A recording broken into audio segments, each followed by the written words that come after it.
જો સ્થાનિક સ્વરાજની ચૂંટણીમાં આમ તો સરકારમાં કરેલા કામોના આધારે લોકો ભાજપને મત આપશે, પરંતુ આ વખતે અમને ડર આમ આદમી પાર્ટી કે કોંગ્રેસનો નથી. પાર્ટીની અંદર ટિકિટ આપવા માટે કેટલાક નિયમો બનાવ્યા છે. એ નિયમો પાર્ટી નુકસાન કરશે. દાખલા તરીકે 60 વર્ષથી ઉંમરવાળાની ટિકિટ નહીં આપવાની, 3 ટર્મવાળાની ટિકિટ નહીં આપવાની, કોઈ પરિવારવાદમાં હોય એમની ટિકિટ નહીં આપવાની, પોતાના ક્ષેત્ર સિવાય બીજા ક્ષેત્રમાં ચૂંટણી લડવા માટે મંજૂરી નહીં આપવાની. આ બધા જે પાર્ટીએ જે નિયમો બનાવ્યા છે એના કારણે કાર્યકર્તાઓ સખત નારાજ છે.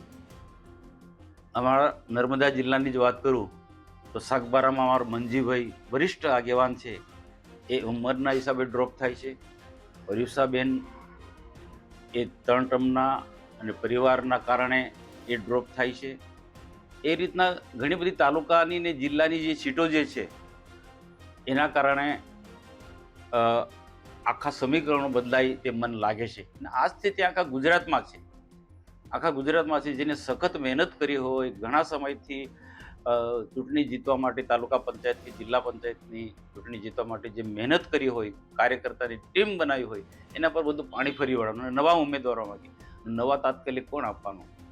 તો આના કારણે અમને ડર આમ આદમી પાર્ટી કે કોંગ્રેસનો નથી, પણ પાર્ટીએ જે સખત કડક નિયમો બનાવ્યા છે એના કારણે ભયંકર નુકસાન થવાનું છે. તો મારે ત્યાં સુધી કેવું છે કે વિધાનસભાને કે લોકસભામાં આ નિયમો નથી, તો પછી નાના કાર્યકર્તા માટે તાલુકા પંચાયતની ચૂંટણી લડતો હોય, જિલ્લા પંચાયતની ચૂંટણી લડતો હોય કે નગરપાલિકાની ચૂંટણી લડતો હોય, એવા નાના કાર્યકર્તા માટે આવા નિયમો શું જરૂર છે?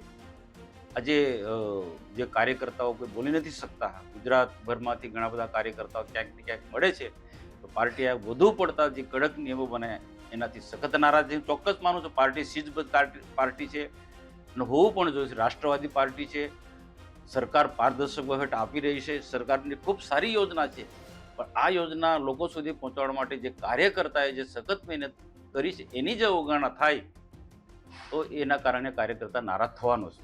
નારાજ કાર્યકર્તાઓથી પાર્ટી અત્યારે આ નિયમો જે આવ્યા છે એમાં નારાજ કાર્યકર્તાઓનું સ્ટેન્ડ છે.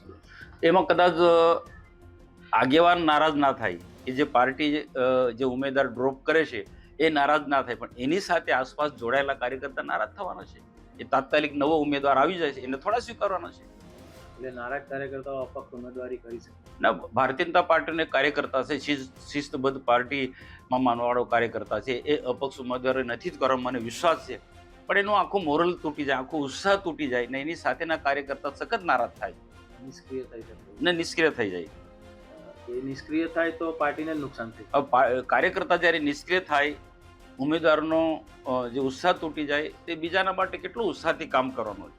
એટલે આ પાર્ટીઓએ સમજવું જોઈએ.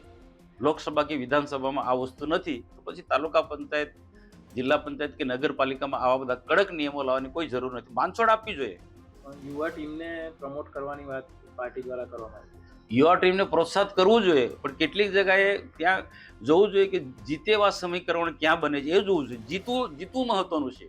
આજે જીતવું મહત્વનું છે. યુવાનોને ચોક્કસ પ્રોજેક્ટ કરો, સંગઠનમાં યુવાનોને જોડે, એ વસ્તુ અલગ છે, પણ ચૂંટણી જીતવા માટે તો કેટલાક પરિપક્વ લોકો જે છે, વર્ષોથી કામ કરતા લોકો હોય, એવા લોકોને જ પ્રોજેક્ટ કરવા જોઈએ. આપ માનો છો કે અપવાદ રાખવો જોઈએ કોઈ જગ્યાએ? હું ચોક્કસ માનું રાખવું જ જોઈએ કે કેટલીક જગ્યાએ એવા સમીકરણો અને સ્થાનિક લોકો જ્યારે કહેતા હોય, અમારા જેવા લોકો કહેતા હોય કે XYZ તાલુકા પંચાયતની સીટ કે જિલ્લા પંચાયતની સીટ કે નગરપાલિકાની સીટમાં અમુક જ લોકો જીતે, અમુક જ જ્ઞાતિના લોકો જીતે, તો તેમને ટિકિટ આપવી જોઈએ. સ્થાનિક લોકો પર ભરોસો પાર્ટી કરવો જોઈએ. ઉપરથી નિયમો ઠોકી બેસાડે બરોબર નથી. બીજા વોર્ડમાં કે બીજા તાલુકામાં સ્ટાઇલેપ ઉમેદવારો મૂકતા હોય છે, તે બાબત એ પણ યોગ્ય નથી.